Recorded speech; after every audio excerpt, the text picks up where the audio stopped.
We're looking at the product rule for differentiating functions, which is part of Core 3 if you're following the Edexcel specification. And we've got these two examples we're going to have a look at. But first of all, just recognizing when to use the product rule. So with the chain rule, it was a composite function we were looking for.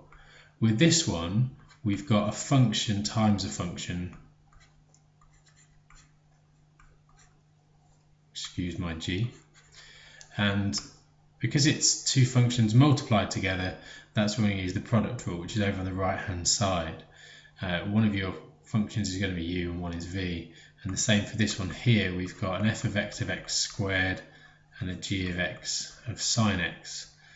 So when we've got a situation like that where two functions are being multiplied together, we can then apply the product rule, and that's what I'm going to do now. So as you can see from the formula for the product rule, we've got a u and a v that we're going to need. So we're going to be letting one of our functions be u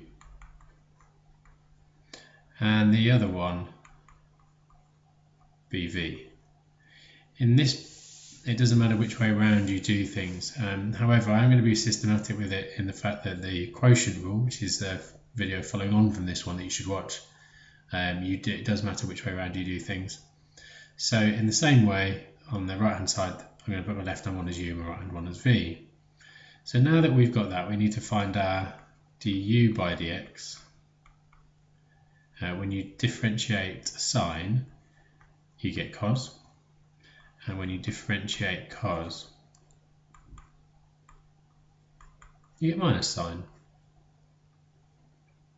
So applying that to our product rule formula, the derivative of our original function will be v times the derivative of u, so that's cos times cos, so I've got cos squared, and then that's going to be added to u times the derivative of v, so that's going to be minus sine squared. And you can probably appreciate, if you've been working hard on your Core 3, that could lead into a nice little bit of trigonometry and some of your trig identities that you might need to apply for that one. So if we go to our next one now, and we're going to identify our two separate functions that are being multiplied together. And if we find du by dx, we get 2x. If we do dv by du, sorry, pardon me,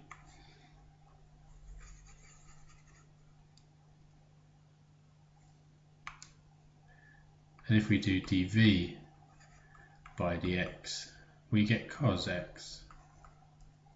Putting that back together to find the derivative of our original function, we've got v times the derivative of u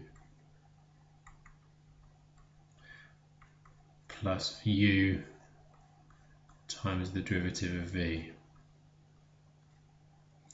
It is possible that with practice you start to spot these things, and you could in theory do it a lot quicker.